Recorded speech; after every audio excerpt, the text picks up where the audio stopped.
Es decir, lo que tú compones, tú lo debes escuchar antes. Lo que tú vas a tocar al piano, si te sientas a improvisar, tú tienes que tocar lo que ya escuchaste dentro de ti.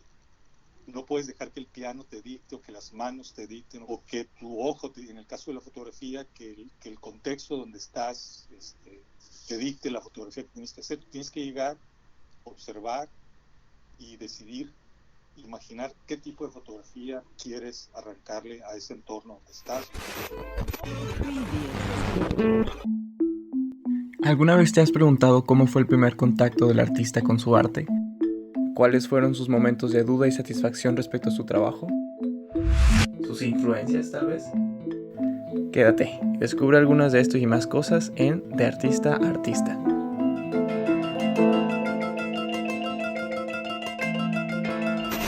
Hola y bienvenidos al episodio 28 de Artista a Artista. Mi nombre es Oscar Mares. Muchísimas gracias por estar aquí, por estar escuchando. Y pues el día de hoy, como verán, tengo como invitado a Ricardo León, fotógrafo y compositor musical. Yo originalmente lo conocí como fotógrafo y investigando conocí su trabajo como compositor, lo cual se me hizo genial. Y pues en este episodio hablamos un poco sobre ambas cosas, sobre su trabajo como fotógrafo y como compositor, y de alguna manera logró congeniar ambas cosas en las respuestas que me dio y se me hizo genial. Hablamos sobre cómo fue su primer acercamiento al arte desde muy pequeño, en un contexto y en un espacio muy propicio en el que se acercó a la música, a la fotografía a través de una experiencia infantil muy genial que nos narra, así que no se lo pierdan. Nos invita también a hacer una diversificación del arte que consumimos. De verdad que fue una charla que a mí me gustó mucho. La semana pasada comentamos el capítulo Los artistas se toman la curiosidad muy en serio. Lo comenté con una amiga teatrera, actriz, Ángeles Cancio, y pues en ese episodio vimos sobre esta importancia de tomarse la curiosidad en serio. Y cuando conversé con Ricardo León no pude evitar pensar que es un artista que hace precisamente eso.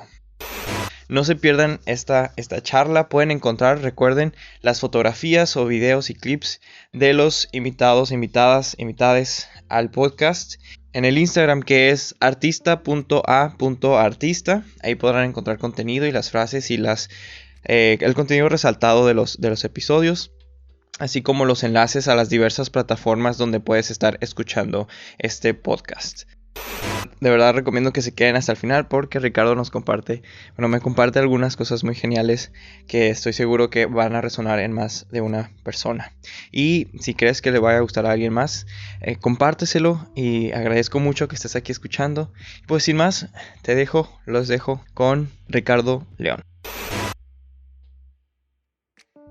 Hola Ricardo, bienvenido al podcast, ¿cómo estás? Hola, ¿qué tal? Gracias por la invitación, aquí trabajando y cuidándose. Sí, no, gracias a ti por estar aquí. Oye Ricardo, pues vamos a arrancar con unas preguntas rápidas, así antes de entrar a lo bueno, para pues que las personas que nos están escuchando te conozcan un poquito más de Claro que sí. otros vertientes. Entonces la primera dice, ¿cuál es tu sabor de nieve favorito? Caray. Chocolate. ¿Signo zodiacal? Híjole, no creo mucho en esas cosas, pero soy Leo. Ok. ¿Y tienes mascotas? Sí, tengo una perra pastor alemán sable, muy linda. Endora se llama. Ok. ¿Trabajas mejor de noche o de día? De noche, por supuesto. Un color que te describa. Rojo. Rojo. ¿Y si fueras un animal, cuál serías? Yo creo que sería algo que volara, quizá algo que volara muy alto. Un cóndor, un águila. Ok. ¿Y si fueras una planta? Roble. Roble. Una canción que no te canses de escuchar. Hasta que Por las paredes de Juan Manuel. ¿Artista favorito? Este puede ser, te lo dejo así muy abierto a cualquier otra disciplina, ¿no? Modigliani, me gusta. Compárteme un placer culposo, Ricardo. Un placer culposo. Ajá. Bebo Coca-Cola. Ok. Un hábito ajeno que no soportes, que no sea el de masticar con la boca abierta o hacer ruidos al masticar. Un hábito ajeno que no soporte. Ajá. Que alguien discute algo que no sabe. Recomiéndame un libro o una película. Un libro o una película. Un libro, si uno tiene la energía de leerlo completo, Moby Dick. Muy bien. ¿Y el superpoder que te gustaría tener, Ricardo? La paciencia. Se me hace un superpoder que envidio yo en la gente que tiene paciencia. Sí, sí, sin duda. ¿Cualidad que más aprecias en una persona? La inteligencia. Algo que pocas personas sepan de ti. Pocas. Uh-huh. Que cuando estoy solo duermo con la luz prendida. Ok. Y pues finalmente algún pasatiempo favorito, además de lo que te dediques. Pasatiempo favorito. Uh-huh. Me gusta mucho leer, escuchar sobre física, mecánica cuántica, cosmología. Me gusta mucho la ciencia. Ok. Muy bien, pues ahí está. Unas preguntitas nomás son para romper el hielo. Sí, ahora sí, Ricardo, platícame un poco sobre ti, de dónde eres, qué es lo que haces y ahí arranquemos después con las preguntas. Bueno, yo soy de Hermosillo, Sonora, nací aquí en Hermosillo, Sonora. Mi familia no es de aquí, mi padre viene de una familia de inmigrantes españoles y por parte de mi madre la familia es de aquí, aunque ella fue nacida y educada en Estados Unidos. Okay. Desde pequeño me ha interesado la fotografía y la música, las dos, y desde que tuve la oportunidad de practicarlas, las practiqué. Me decidí por la música muy temprano, prácticamente al iniciar la secundaria. Fue cuando abandoné lo que ya había practicado yo de fotografía y me he dedicado toda mi vida a la música hasta la fecha. Y hace más o menos 14 años, 13 años, que decidí volver a retomar la fotografía que había dejado prácticamente desde niño. Sí. Y desde entonces la retomé no solamente seriamente, sino también profesionalmente, haciendo fotografía escénica, fotografía retrato, fotografía de obra artística, de obra plástica, hasta muchos tipos de fotografía técnica, forense, aérea, de obra, minera, etcétera, ¿no? Y por supuesto fotografía artística, principalmente retrato y fotografía, lo que se conoce como fotografía de movimiento intencional de cámara, que es una fotografía muy, muy interesante y muy rica, muy, muy divertida y para mí con una gran carga creativa, poética, de reto creativo, de reto intelectual. Ahorita me compartes un poco más sobre esas experiencias de capturar, ¿no? el movimiento, capturar el cuerpo. Sí, porque de primera instancia, pues yo te conocí así pues como fotógrafo, ya investigando, vi toda esta formación musical, ¿no? Que tienes y dije, wow, órale, qué interesante. Sí fue algo como que no tuve un acercamiento algo todavía como de superficie, pero eso me hizo muy interesante. Yo me siento afortunado por eso, porque la gente que me conoció de músico, se sorprende mucho cuando me ve haciendo fotografía. Y la gente más joven que no me conoció de músico, se sorprende cuando me ven tocar o escuchan algo mío en internet o me ven tocar la guitarra o el piano por ahí. Entonces siempre es una especie como de factor sorpresa que no pierdo, ¿no? Ni con mis contemporáneos ni con las generaciones más jóvenes. Y eso me ha abierto afortunadamente muchos canales de comunicación con mucha gente. Y Ricardo, platícame cómo fue ese primer acercamiento o qué te motivó a dirigirte hacia, pues primero hacia la música y después esta como transición también hacia la fotografía. Fíjate que la música y la fotografía yo las recuerdo desde que tengo como parte de mí, o sea, como intereses propios personales desde que tengo uso de razón. En casa se escuchaba mucha música, se escuchaba la radio universitaria y pasaban música, pues, muy buenos programas que eran importados a veces de Radio Netherlands, de La Voz de Alemania, etcétera, y escuchaba mucha música, jazz, música clásica. La televisión en aquella época no tenía una cobertura de todo el día, entonces buena parte del día, sobre todo cuando llegaba a la escuela, estaba cubierta por la música que yo oía en el radio. Te estoy hablando desde mis primeros años, es decir, desde que yo tengo uso de razón. Sí. Y también, junto con eso, me llamó mucho la atención la fotografía, en particular porque una cosa muy curiosa era que nosotros pasábamos los fines de semana muy seguido en casa de la abuela, porque mi padre viajaba en esa época. Y la casa de mi abuela, que estaba en el centro de la ciudad, en una calle con mucho movimiento, mucho tráfico, mucha luz, tenía en el portal de la puerta y en algunas ventanillas una especie como de, se hacían una especie como de rendijas o agujeritos. Y yo me daba cuenta que frente a la pared que estaba dentro de la casa, que en una estancia en particular, una pared blanca muy grande, se proyectaba la imagen de la calle invertida, pero con una nitidez sorprendente. Yo cerraba todas las cortinas y apagaba las luces, y en las tardes, que era cuando el sol alumbraba toda la calle, porque era una calle que corría de poniente a oriente, cuando el sol daba de lleno sobre los carros y sobre las personas que pasaban, esa recámara que estaba junto a la banqueta, que daba a la banqueta, la ventana, se convertía para mí en una especie como de cine gratuito, ¿no? Y veía pasar los camiones, y veía pasar la gente, y me empecé a interesar mucho por eso, pero fue algo que, no sé, quizá propiciado por el ambiente en el que vivía. Mi padre era muy afecto de llevar libros a la casa, de llevar discos, me enseñaba a ser muy observador, y eso me llevó un poco a, muy tempranamente, a los 4 años, estar ya fabricando cámaras con cajas de zapatos y instrumentos musicales con ligas y cuerdas de cáñamo, todo lo que podía. Sí. Se me hace muy genial como ese acercamiento, ¿no? Tan kinestésico de ya armar estos dispositivos o elementos de creación desde la temprana edad.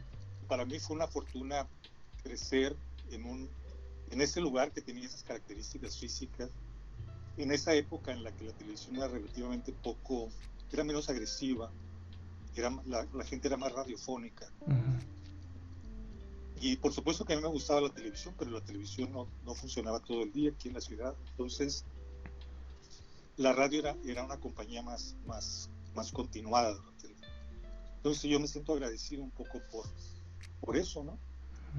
¿Qué ha sido como lo más difícil durante tu formación, primero como músico y después como fotógrafo? ¿Qué ha sido como que los retos que se han atravesado durante ese proceso formativo?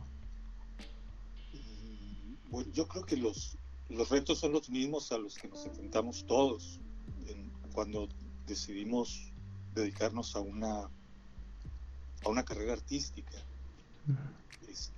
La incomprensión a veces del entorno, la falta de recursos, la falta de estímulos, la falta de oportunidades.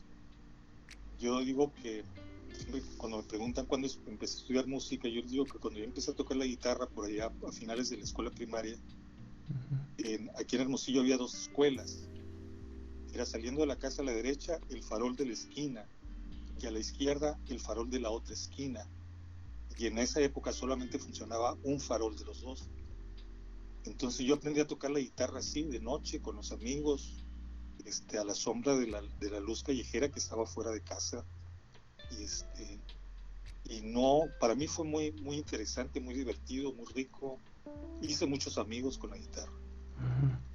Pero también fue muy duro cuando quise dar el salto allá a dedicarme profesionalmente, que tuve que empezar a estudiar formalmente, recibir clases. Entonces fue un tránsito difícil, pero afortunado. Finalmente entendí la situación y me formé académicamente como músico y por cierto, con muy buenos, tuve la fortuna de tener muy buenos maestros. Yo creo que eso es común.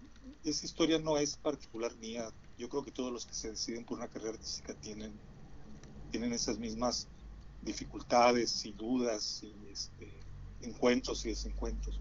En Ujú. realidad el verdadero, creo, fenómeno así como problemático con el que yo me enfrenté cuando empecé a estudiar tanto música como tiempo después cuando me retomé la fotografía, era la cuestión de las reglas. Ok. Las reglas de composición, sobre todo porque yo estudié composición, mi Ujú. interés era componer más que ser instrumentista. Ok. Entonces las reglas de composición, y yo le preguntaba a muchos maestros, a mis primeros maestros, y me decían que era algo que tenía que dominar porque así era el arte de la música y que si quería ser músico serio tenía que dominar las reglas. Y no, eso no me satisfizo en lo absoluto, a pesar de que las aprendí, las dominé, las comprendí. No me satisfizo mucho ese primer encuentro con la educación artística, con la música. Finalmente, un maestro de composición que tuve en la Ciudad de México, que ya fue mi último maestro de composición, y estaba más avanzado en la música, en realidad me dijo que yo le pregunté, bueno, ¿y las reglas? O sea, porque es algo que yo tengo un serio problema con ese principio de autoridad de las reglas Sí. en la música y en el arte en general. Mm. Entonces me dijo, es muy sencillo, las reglas es para que de alguna manera tú aprendas y entiendas lo que ya se ha hecho y cómo lo han hecho y quién lo ha hecho. Para que tú cuando hagas algo que no conozcas, no lo des por nuevo, sino simple y sencillamente lo des por nuevo para ti y no repitas la historia. Es decir, si la quieres repetir está bien, pero que no la repitas por ignorancia. Entonces es bueno conocer cómo se estructuraba la música en las diferentes épocas y por qué, para que cuando tú hagas algo en música, que eso le pasa a muchos artistas, que hacen algo y obtienen de su trabajo un hallazgo y piensan que es nuevo para ellos, entonces también es nuevo para los demás. Y eso no es así. A veces uno está haciendo música que ya se hizo hace 50, 100, 200, 300 años, lo que pasa es que es novedoso para uno, porque no entendía o no conocía las estructuras o los cánones o las tendencias.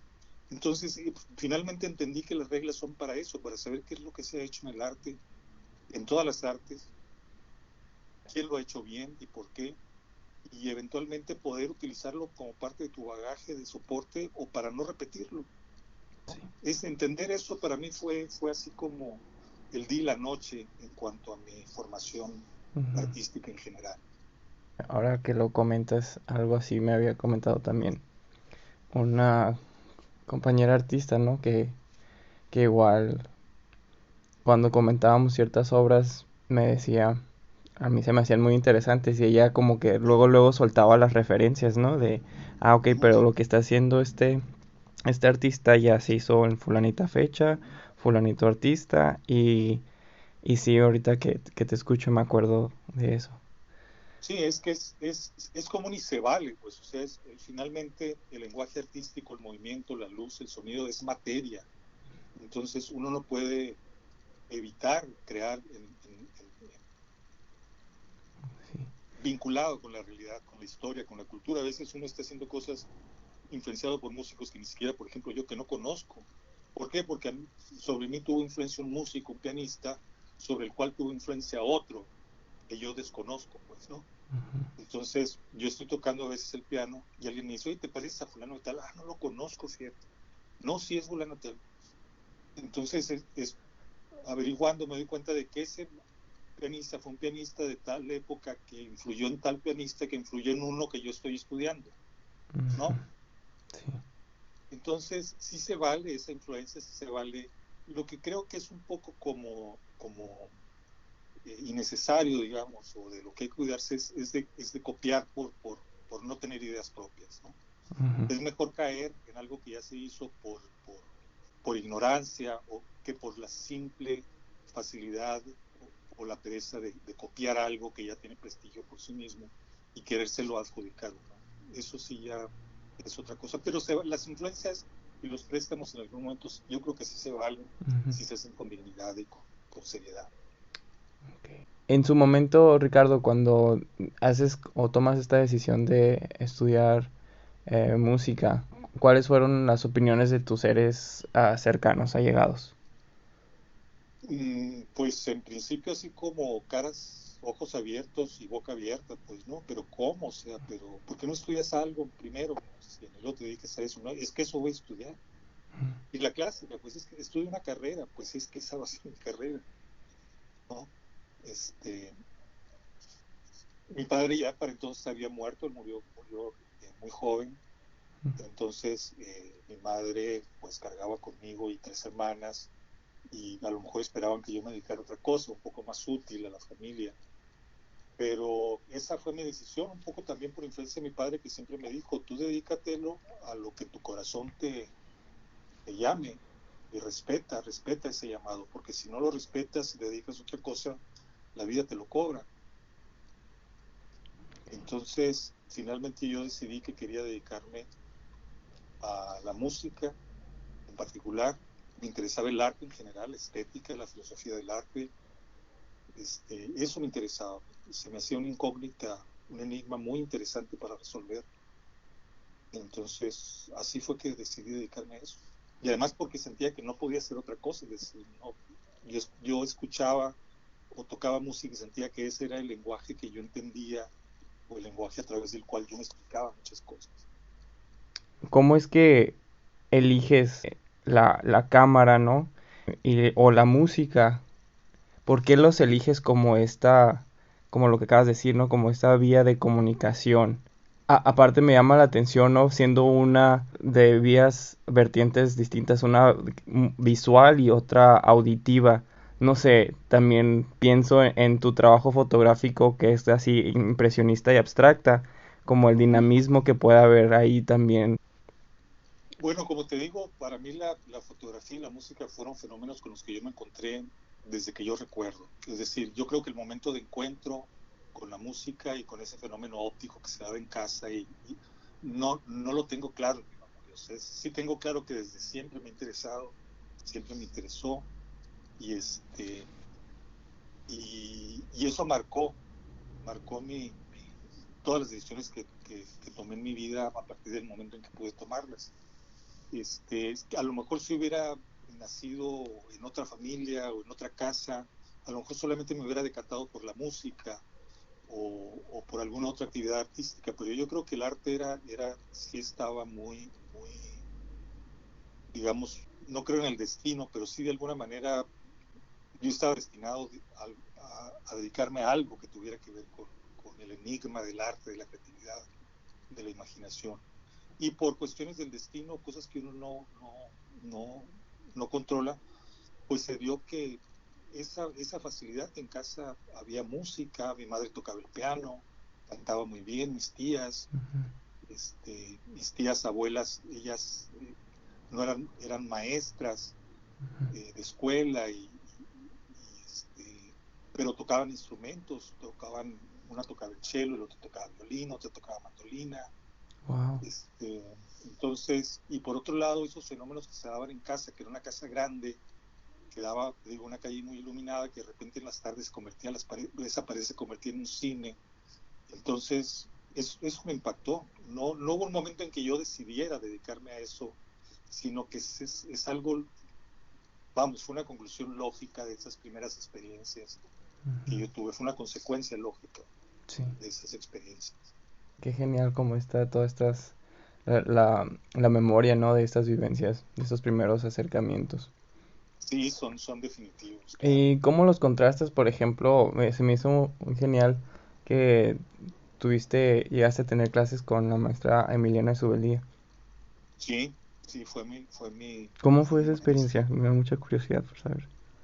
En principio fue muy difícil porque la maestra de alguna manera tendía a rechazar a músicos que ya llegaban con cierto grado de avance Ujú. o que ella creía que tenían cierto grado de avance. Yo cuando me acerqué a ella no tocaba el piano, tocaba la guitarra y ella sabía de alguna manera que yo me dedicaba a la música tocando en grupos juveniles, etcétera. Ujú. Entonces fue muy difícil convencerla de que me diera clases.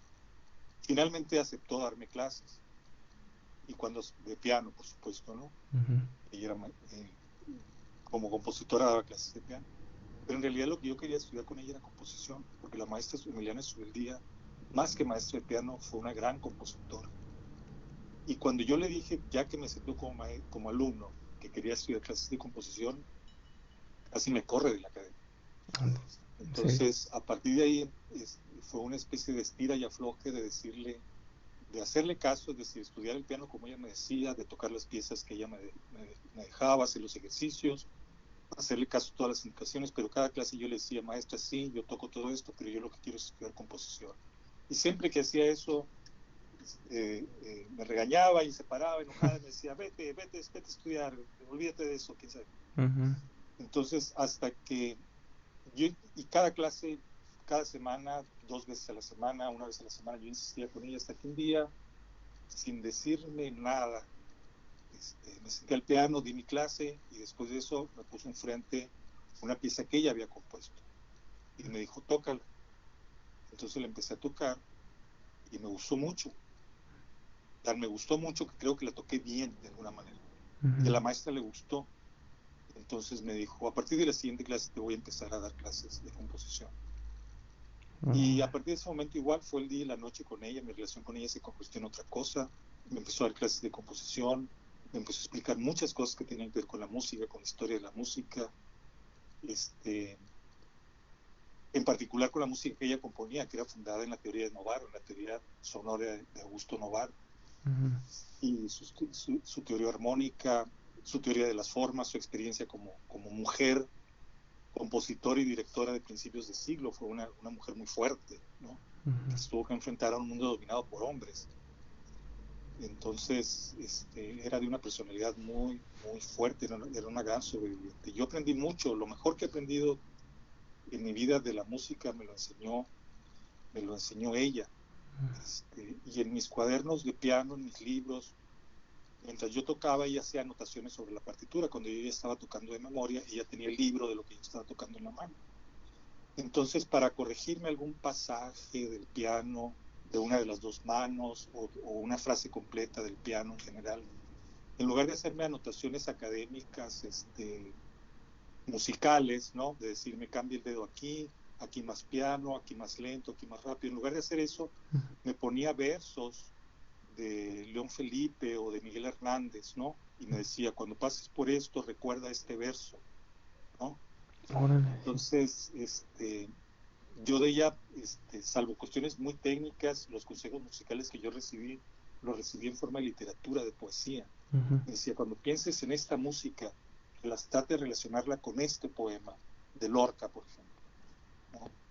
Entonces, eso me ayudó mucho a entender mucho de la poeticidad de la música, creo que me ayudó a entender. Y yo se lo agradezco infinitamente. Sí. Una gran mujer, una gran maestra, vivió muchos años, tuvimos la suerte de tenerla aquí de base en Hermosillo, siendo ella una asilada española, primero en Estados Unidos, en París, finalmente en México.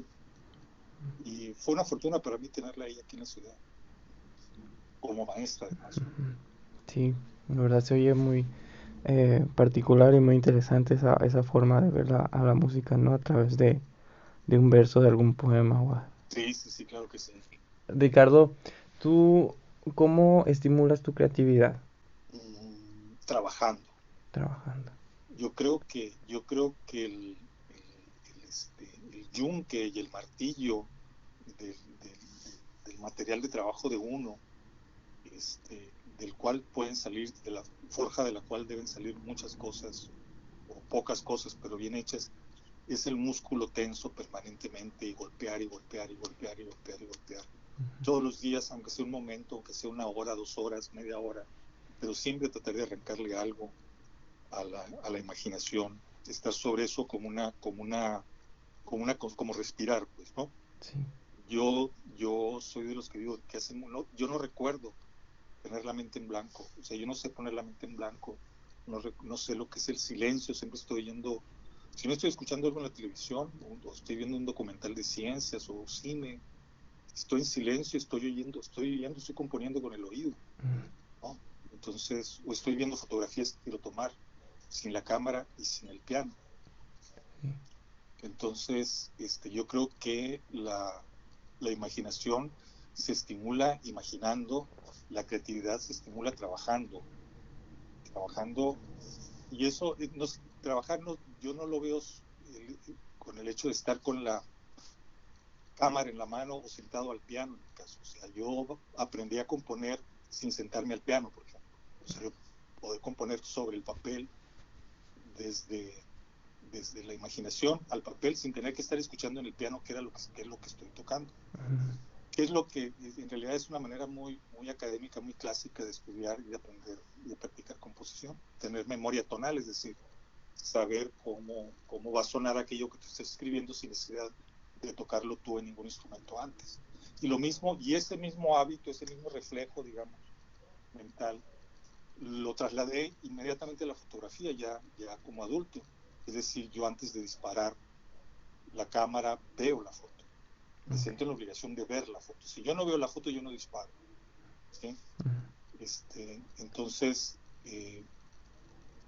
este maestro que te digo que me aclaró la cuestión de las reglas en la música y para qué servían, me dijo algo también muy impactante. Me dijo, la música entra por el oído, pero también debe salir por el oído. Es decir, lo que tú compones, tú lo debes escuchar antes. Lo que tú vas a tocar al piano, si te sientas a improvisar, tú tienes que tocar lo que ya escuchaste dentro de ti.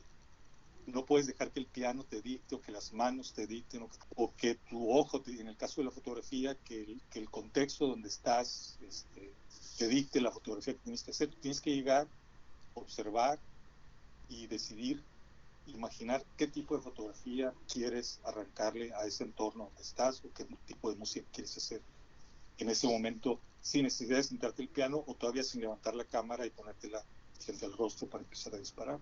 Es decir, pensar antes, gatillar cuando ya has tomado una decisión y hacer clic con la cámara o hacer clic en la tecla del piano cuando ya has tomado la decisión de que esa es la tecla que quieres tocar. Ese es y el trabajo de hacerlo sin la cámara y sin el piano constantemente, mentalmente, mientras me estoy rasurando, antes de dormirme, por supuesto también sentado al piano y con la cámara en la mano, pero también cuando camino, cuando manejo en carretera voy componiendo, voy viendo cosas. Para mí es un hábito muy fuerte, es inevitable, es mi manera de trabajar, con excepción, por supuesto, de lo que es la gimnasia pianística, es decir, de mantener la mano en forma. Eso no lo puedes hacer mentalmente, eso sí te tienes que sentar al piano y hacer tus ejercicios, tus rutinas de extensión, de escalas, de independencia de los dedos, de fuerza, para mantener la mano siempre, digamos, obediente, pues, ¿no? Y con la cámara también. Con la cámara también hay una dinámica física con la que te tienes que entrenar para tener memoria muscular con la cámara, hacer cambios rápidos, tener autoridad sobre la cámara para que la cámara te haga caso, para que el piano te haga caso. Esta es una rutina diaria de todos los días que de alguna manera, poco a poco, al paso de los años, al paso de los trabajos hechos, se empieza a notar en el trabajo. Creo, espero que se note en el trabajo. Por ejemplo, ahorita, Ricardo, ¿cuáles son los temas que te interesan o que estás trabajando? Ahorita, en cuanto a la fotografía, me interesa la fotografía que te decía, la fotografía con movimiento intencional de cámara. He estado, volví a ella de alguna manera. Mis primeras fotografías de niño, que yo tomaba con cámaras que yo hacía, con emulsiones que mi padre me ayudaba a preparar, eran fotografías que se veían movidas, porque las emulsiones que usábamos para hacer las fotografías con esas cajitas de cartón, eran emulsiones muy lentas. Yo tenía que exponer la fotografía 1 minuto, 40 segundos, 1 minuto 15 segundos. Entonces, con la cámara en la mano, al final de cuentas, todo salía movido. Si pasaba la gente, pues se veía una raya, y si estaba una gente platicando en la esquina y movía los brazos, cuando imprimía la fotografía veía que esa gente tenía arcos de los movimientos de los brazos por todos lados, y brazos, y carros que pasaban, y luces que pasaban atrás. En general, el movimiento en las fotografías fue algo que nació con mi práctica de la fotografía. Y cuando de alguna manera retorno a la fotografía, como te decía, hace más o menos 13, 14 años, empiezo, pero ahora ya con conocimiento de causa y manejando la fotografía ya seriamente, empezar a mover yo la cámara con el obturador abierto y empezar a pintar cosas con la cámara. Muy asistido, por supuesto, con mi sentido de la forma, como músico, de la integridad, de la narrativa. Y sobre todo saber que la cámara no me va a decir a mí qué haga, ni me va a sorprender. O sea, veo el entorno, veo la luz, veo los países, las texturas, las formas que hay en el ambiente y digo, de aquí puedo sacar una foto así. Y yo me estoy ahí hasta que la saco. Yo veo la foto antes de hacer clic y no me voy de ahí hasta que no logro con el movimiento de la cámara y la luz la foto que imaginé cuando llegué a ese espacio, a un atardecer, a un camino, a un paisaje urbano, etcétera. Independientemente del trabajo de postproducción que después haces, de corrección de color o de exposición, etcétera, la fotografía de alguna manera ya viene hecha. ¿Y en la música? En la música es igual. Por ejemplo, si me piden música para una coreografía, danza contemporánea, Sí. me platican, me cuentan la narrativa, la historia, el clima que necesitan, la duración, si hay escenas. Yo tomo todas las notas posibles que el director, el coreógrafo me permita hacer con todo el material que hago charlas muy prolongadas con ellos. Y ya con eso yo empiezo, sin sentarme al piano, a imaginar 1, 2, 3, 4, 5 días, 6 días, como te digo, de noche, mientras me rasuro, mientras voy manejando, hasta que de repente escucho la música que creo que es la que debo hacer. Mientras no la escuche, no me siento al piano. Ya cuando ya empiezo yo a escuchar, digamos, el alma, el elemento principal, temático, climático de la música, es cuando ya me siento al piano y a través ya de la computadora y sintetizadores hago toda la orquestación y empiezo a hacer mis bocetos y a presentarlos al coreógrafo o al director de teatro o de lo que se trate, cuando es música para otra obra. Y cuando es música para mí, pues igual. O sea, si es música que yo quiero componer para mí, pues igual yo ando componiéndola mientras ando caminando por ahí. De repente llego una tarde, me cierro en el estudio, me siento al piano y grabo todo como si lo estuviera grabando de memoria. Y ya, lo dejo ahí. Es decir, me gusta mucho, no puedo hacerlo de otra manera, pero resulta muy difícil componer con el instrumento enfrente, generalmente lo hago en silencio, es un diálogo conmigo mismo, y ya después lo plasmo en la grabación, en el piano, en la computadora o en la cámara. Igual, es un proceso muy, muy, muy, muy similar, es un hábito mental muy fuerte. Pues, ¿no? Sí. Espero que no sea malo, pero sí es Pues un hábito te ha muy fuerte. funcionado, digámoslo Sí, así. creo que sí. Sí, pero me imagino, ¿no? Es como irlo elaborando y ya después como aterrizarlo en el instrumento o en la cámara.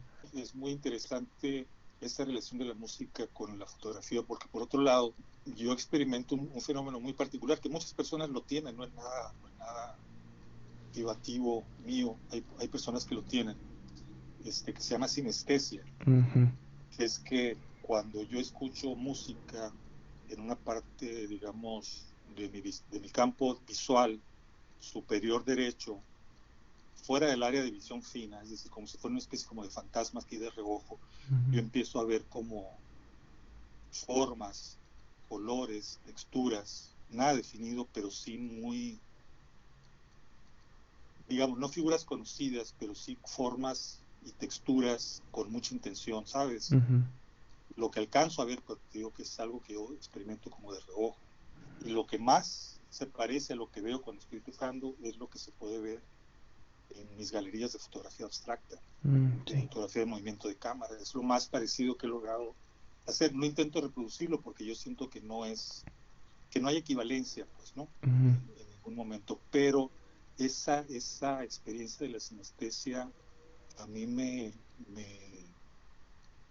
yo le di utilidad. En algún momento me preocupó, pero yo le empecé a dar utilidad cuando empecé a practicar de lleno la fotografía abstracta de movimiento.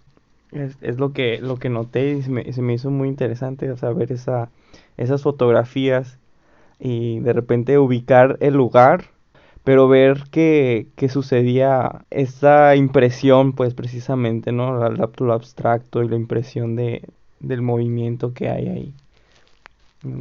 Me gustaron. Y ese tipo de fotografía es una forma de locura muy, muy divertida. Sí, sí, fíjate. Y ahorita, bueno, hace rato me había, a veces para concentrarme pongo música clásica porque es lo único como que soy algo hiperactivo y es como que lo que me tranquiliza y me permite Ujú. concentrarme. Y pues en esos momentos estaba checando esas fotos y se me hizo muy genial, o sea, tener la música mientras estaba viendo esas fotografías ahí en tu galería. Sí, es probable que alguna experiencia en particular te provoque escuchar música mientras ves ese tipo de fotografía. Alguna relación debe haber, pues, ¿no? Sí. Yo la desconozco, no pretendo que la haya ni la persigo, pero yo imagino que es invencible el hecho de que haya alguna relación entre ese tipo de fotografía y el hecho de que yo sea músico. Debe Ujú. haberla. No sé cuál es, pero yo creo que debe haberla. Sí, sí, supongo que sí, yo también pienso lo mismo. Oye, Ricardo, has tenido varios encuentros con maestros muy buenos, tuve tus experiencias tanto en música como en fotografía. Entonces, te propongo un ejercicio de selección, puede ser como general o específico, de algún Ujú. momento, del momento más satisfactorio que has tenido en tu carrera hasta ahora.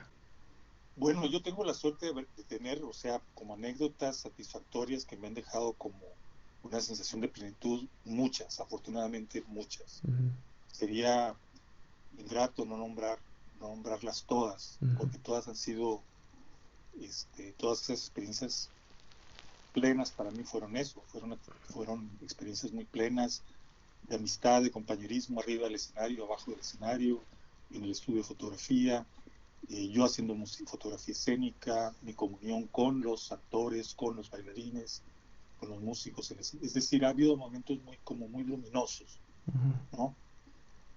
Creo que si yo tuviera la necesidad de extraer un momento de esa historia que para mí es indivisible, si tuviera que artificialmente extraer un episodio de esa historia, yo diría que conocer a Joan Manuel Serrat personalmente, Ujú, charlar con él, este, convivir con él, compartir la mesa, la charla, siempre digo, el vino, ujú. las canciones, en varias ocasiones, este, y que él haya sido tan generoso como para dedicarme lo, lo mejor que un artista de su talla le puede dedicar a alguien es su tiempo, Sí. ¿no? Y que él me haya dedicado tiempo a charlar conmigo, a invitarme a comer, a tomarme una copa de vino, a, a platicar en su cuarto de hotel, Ujú. después de un concierto, antes del concierto, en su camerino. Eh, para mí esa experiencia ha sido definitiva para mí.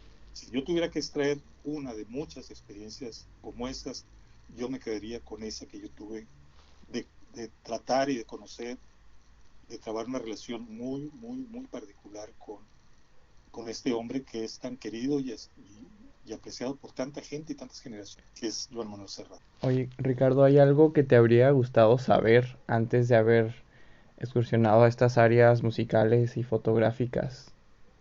No porque yo, de alguna manera, mi inclinación por las artes, por la fotografía y por la música, practicándolas, perdón, Ujú, pero también me encanta el cine, me encanta ir a ver danza contemporánea, me gusta mucho la poesía, tengo amigos poetas que los grabo aquí en la casa, es decir, mi inclinación por el arte es porque yo tengo muchas preguntas, ujú, ¿no? Si yo hubiera querido saber algo antes, pues no recurro al arte, pues, ¿no?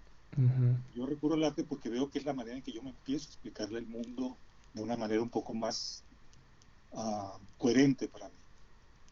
O sea, para mí el arte le dio sentido, no solamente a mi vida personal, sino que le dio sentido al mundo que yo veo, le dio sentido al mundo como lo veía, como lo veo y seguramente como lo veré después. Entonces, yo, más que haber querido saber algo, lo que en determinado momento me pudo haber hecho sentir afortunado es haber hecho las preguntas correctas, Ok. no pretender tener las respuestas respecto de algo en relación al arte o a la realidad que me rodeaba, sino haber hecho en algún momento frente a las personas adecuadas haber hecho las preguntas correctas. Eso me permitió aclararme muchas cosas respecto al arte, decir, sí, yo debo seguir haciendo esto, yo debo seguir componiendo, yo debo seguir tocando, yo debo retomar la fotografía, lo voy a retomar, debo seguir leyendo poesía, debo seguir viendo cine, debo seguir asistiendo a las funciones de danza y de teatro, independientemente de que tome fotografías o no. Es decir, más que respuestas, yo lo que tenía y sigo teniendo, y es lo que me tiene en el arte, son preguntas, ¿no? Y en la medida que yo las voy de alguna manera respondiendo, aunque sea de una forma no verbal, ese es lo que mantiene mi vínculo de vida, mi vínculo vital con las artes. Y Ricardo, ¿cuál crees que es el papel del artista en la sociedad? Yo creo, no sé si sea el papel del artista en lo particular. Creo que el papel del arte es descubrir una zona de la realidad que no puede descubrir ninguna otra disciplina del conocimiento. Así como la biología trata un campo específico del mundo real, la física, las matemáticas o la química, también hay una región de la realidad que solamente puede ser estudiada, descubierta, decodificada, transformada por el arte, ¿no? Y en ese sentido creo que el ser del artista está en asumir y aceptar que uno tiene un papel, digamos, relevante, por decirlo de alguna manera, gráfica, en cuanto a volver un poquito más civilizado este mundo. Es decir, como que el artista es uno de los personajes que tiene que decidir por mucha inteligencia a qué dedicar su trabajo, a qué dedicar sus contenidos, sus formas, si a proyectarse personalmente o a proyectar una idea fallida, o buscar la fama o el dinero, o, o asumir el riesgo de hacer lo que su imaginación y su corazón le dicte independientemente de lo que resulte. Yo creo que de todas las personas que vamos en el barco, los que tenemos la obligación de irnos hacia adelante y explicarle a la gente, explicarnos a nosotros mismos por qué vamos en ese barco y a dónde se dirige ese barco y cómo sería bueno que fuéramos como tripulantes y qué cosas deberíamos echar al mar y qué no, y descubrir la belleza del atardecer y del oleaje y de la tormenta y al mismo tiempo echarse la tarea de aguantar toda la intemperie para permanecer en la proa, mirando hacia adelante, tratar de ver qué es lo que sigue, qué nos toca como seres humanos. Yo creo que es por ahí va un poco el papel del artista, más que en otras direcciones. Muy bien. La siguiente pregunta, Ricardo, viene ahondado un poco, no me la sugirieron para incluirla. Creo que atiende mucho como a esta como presencia de la palabra como del autocuidado, de la autoestima y el autorreconocimiento y así, ¿no? Uh-huh. Y dice que qué tan importante es la autoestima durante la creación artística. Yo creo que, o sea, viendo la autoestima en cuanto a esa manera en que uno tiene de relacionarse con uno mismo, pues, ¿no? Uh-huh.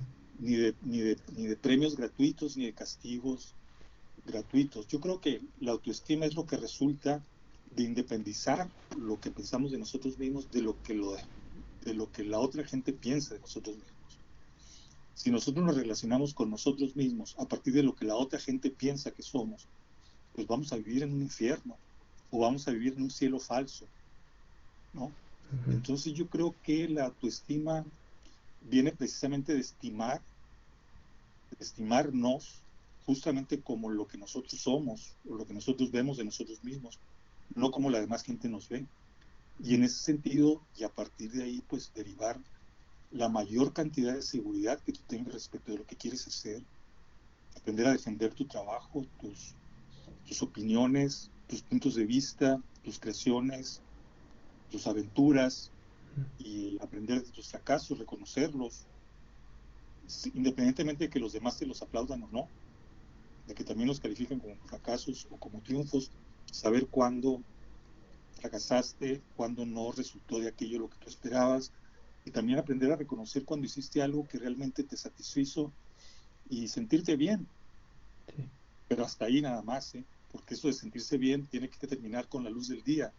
No te puedes ir a la cama con ese sentimiento. Es muy peligroso irse a la cama con esos sentimientos de autoestima elevada. Es muy dañino para el artista. O sea, amanece uno sintiéndose un dios griego y eso es muy pernicioso para el arte, para la sociedad, para los artistas. Ese placer de haber hecho las cosas bien un día se tiene que acabar el momento en que te empiezas a dormir. Te dormiste, el otro día despiertas como si nada hubiera pasado y a seguir trabajando, señores. Aquí no ha pasado nada. Creo que eso es un poco el círculo. Sí.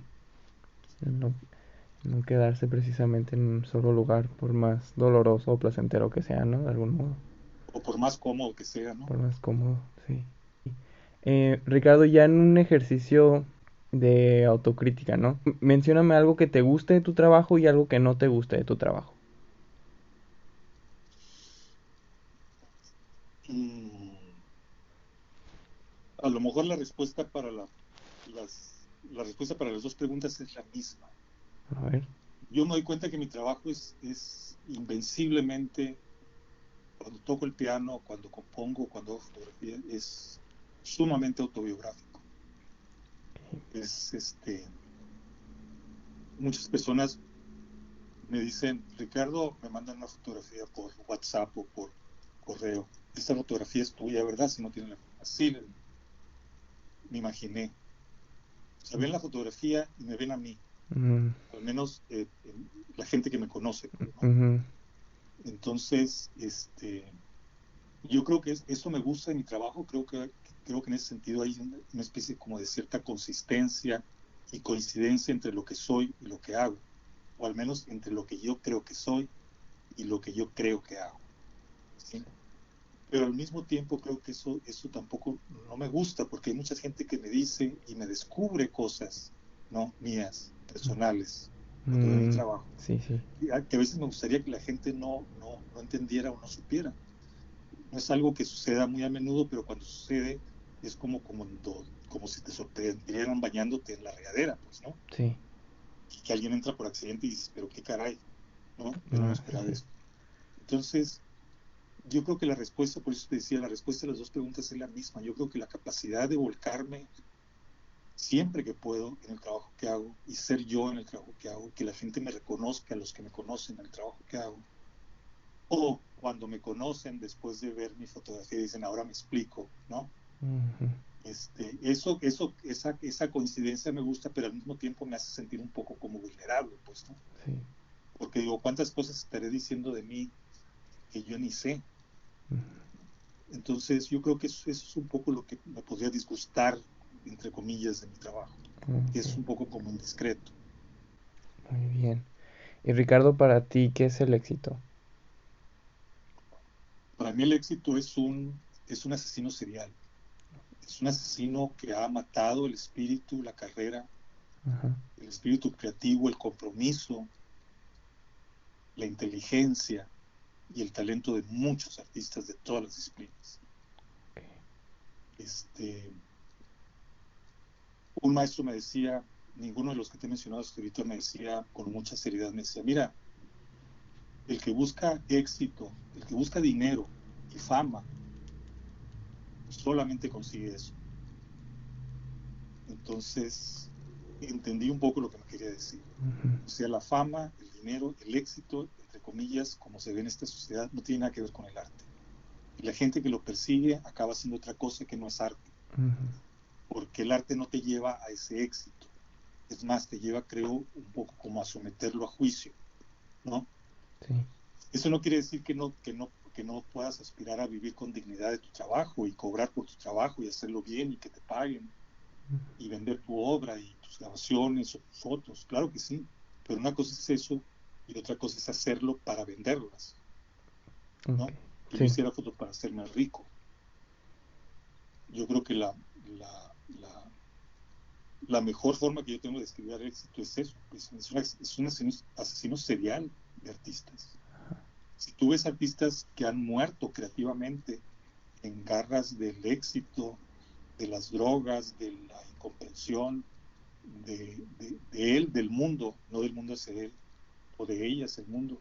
Es precisamente por esa locura del éxito, la locura del dinero, de la fama, de aparecer en televisión, de que entras a un banco a hacer una operación y la cajera te reconoce y te dice, yo te vi en la televisión anoche, tú tocas con un grupo. O sea, es esa sensación de ser famoso, de que en algún momento te reconozcan en la calle, te griten, ¿no?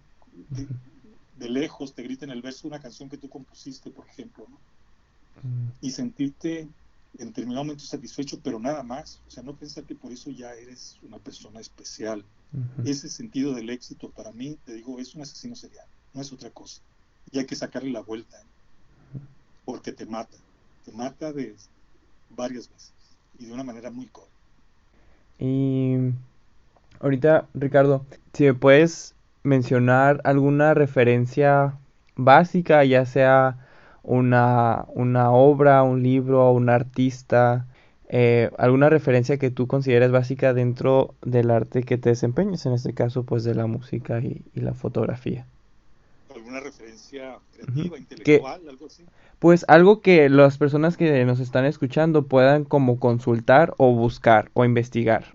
Yo creo que en general hay que procurar escuchar aquello que no solemos escuchar, Okay. leer lo que no solemos leer, ver el tipo de cine que generalmente no solemos ver y empezarnos a interesar por cosas que resulten un poco menos familiares, más extrañas, más lejanas. Porque a veces lo que nos ofrecen diariamente en las plataformas digitales, en la televisión, en la radio, es un tanto reiterativo. Y lo mismo pasa con los libros, hay modas, lo mismo pasa con las exposiciones de pintura y de fotografía, hay modas. Entonces, huir de las tendencias y empezar a convertirse en una especie como de minero en las librerías, en los catálogos de películas, buscar a ver cuál fue la última vez que viste un cine que se haya filmado en, en Alemania del Este o en Lituania, o has oído hablar del cine finlandés, sabes del cine que se hace en África, has escuchado música de Irak, música campesina de los montañeses en Irak, has escuchado poesía coreana, ¿sí? ¿Qué cantaban los mineros en la época de la conquista en el Perú? ¿De dónde viene el jazz? ¿Has oído los cantos, los gospels originales? Es decir, ¿de dónde viene todo lo que nos rodea que es tan aparente, tan falso? Pues, ¿no? Vienen de cosas muy reales, pero manipuladas. Yo creo que esas referencias son importantes tanto en la literatura como en las artes visuales, como en la música, como en la danza. Es decir, dejarse de vivir esa vida de revista, ¿no? De artistas del momento, porque eso es lo que son artistas del momento. Yo escuchaba mucho, y a veces lo escucho, el compositor del momento en la radio, ¿no? Entonces decía, pues sí, efectivamente, son compositores del momento, son de éxitos eh, furtivos, fugaces, que no dejan nada, ni para ellos ni para la gente que los escucha. La gente llega al otro compositor y la gente se olvida del otro y se olvida de su canción. No hay sedimentos, pues, ¿no? Entonces yo prefiero más buscar, dejar de ver y dejar de escuchar y dejar de leer hasta que no encuentre algo que lea y diga que me impacte, que sienta que después de terminar de leer aquello, de ver aquella película, de escuchar aquella pieza, aquella canción, yo soy una persona diferente, soy una persona un poquito mejor. Si no es así, yo mejor me retiro, yo me levanto de la sala, si estoy en una película, si estoy en una obra de teatro, una pieza coreográfica, en un concierto de algún instrumento, si yo no siento que estoy recibiendo este, algo que me está haciendo algo mejor y estoy casi anticipándome a lo que va a suceder y lo que va a pasar, y ya sé la historia y conozco los recovecos de la historia y los recursos manoseados de las artes, yo mejor me levanto y me voy. O sea, yo prefiero la sorpresa, aunque sea desagradable, que, que llegar y empezar a ver una película y decir, ya sé que se acaba. O empezar a ver una serie de televisión y empezar a ver y decir, ya sé ya sé para dónde va. O empezar a leer un libro y decir, no, hombre, que vaya. esto ya está escrito 20,000 veces y mejor, ¿no? Ujú. Entonces yo prefiero más la aventura, el riesgo de pisar terrenos donde no hay huellas, o donde hay pocas huellas, viajar un poco por caminos menos pisados, pues, ¿no? Ujú. Y en ese sentido te digo, habrá libros, películas, discos, fotografías, obra plástica, obras de teatro, que a lo mejor no las puedes ver, pero las puedes leer.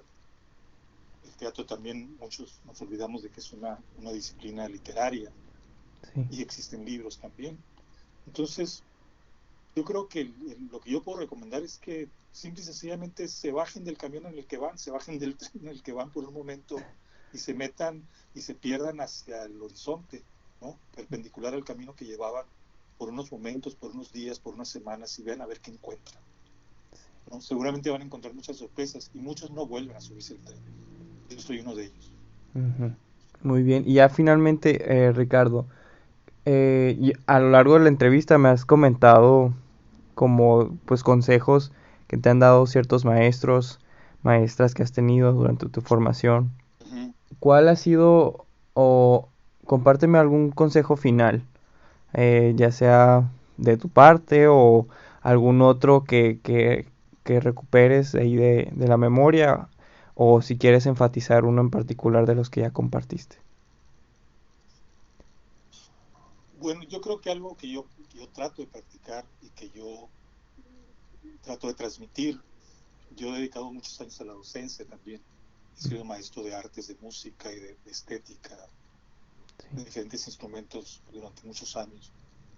Este, eh, Talleres literarios, por ejemplo, también. Algo que yo me atrevo a, pues no aconsejar, porque un amigo dice, mira, los consejos, los tontos no los siguen y los inteligentes no los necesitan, ¿no? Ujú. Entonces, más que en forma de consejo, yo lo que trataría de transmitir sería que alguien tratara de vivir la experiencia de solamente hacer las cosas que siente una gran, profunda necesidad interior de hacer.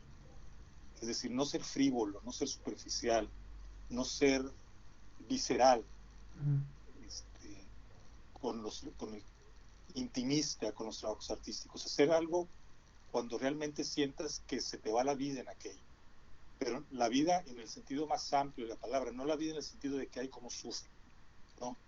Sino de que se te va la vida en el sentido real, ¿no? La vida colectiva, la vida humana. Sientes que si no haces aquello no eres humano, ¿sí? No en el sentido de decir que si no haces aquello revientas de llanto, no, no, no. En el sentido de que si no haces aquello, de que si no tomas esa foto, si no haces esa pieza musical, si no dices en aquella reunión, asamblea, aquella idea que tenías, si te traicionas y no lo haces, o haces otra cosa en lugar de eso que sientes la profunda y legítima necesidad de hacer o de decir, si no lo haces, uno se amarga, uno se reseca. Yo prefiero hacer cosas que me salgan de adentro, del fondo, de lo más hondo de lo que soy, cualquier cosa que eso signifique, hacer cosas como de por mientras, como que, ay, ¿qué es que se me ocurrió? ¿No? Como las obras que yo veo muchas veces que me digan, es que mira, este trabajo es una búsqueda, no, no, espérame tantito, o sea, mejor preséntame lo que encuentras y no lo que andas buscando, ¿no?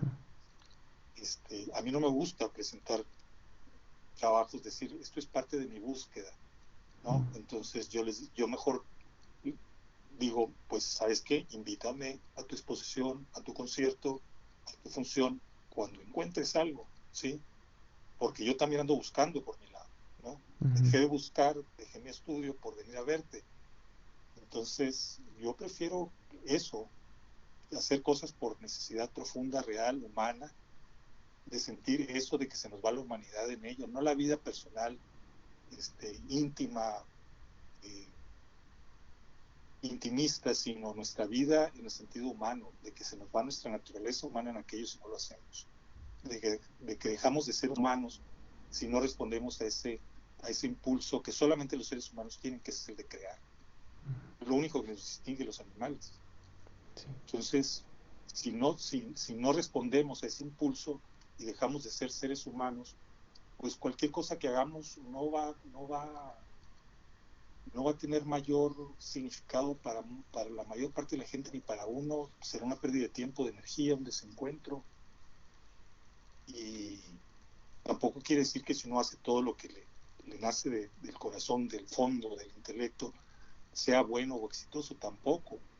Pero yo creo que es el único camino para llegar a hacer algo que, al menos frente a uno mismo, uno se vea con cierta dignidad. Muy bien, pues perfecto. Pues muchísimas gracias por tu tiempo, Ricardo, por las anécdotas, por tus perspectivas y visiones. La verdad, disfruté mucho esta charla. Me compartiste algunas cosas muy, muy valiosas y de verdad te lo agradezco mucho. Yo te lo agradezco a ti el tiempo, la atención y quedo a tus órdenes permanentes. Muchas gracias. Esa fue la charla que tuve con el compositor musical y fotógrafo Ricardo León. Espero que les haya gustado mucho. Yo disfruté muchísimo charlar con él y me agradó saber sus perspectivas acerca del arte y acerca de las aproximaciones que podemos tener hacia el arte como tal, como algo que es vital para nuestro quehacer, no solamente como artistas, sino ya como humanos y como personas. Espero que les haya gustado mucho y me estarán escuchando en el próximo episodio de Artista Artista. Hasta la próxima.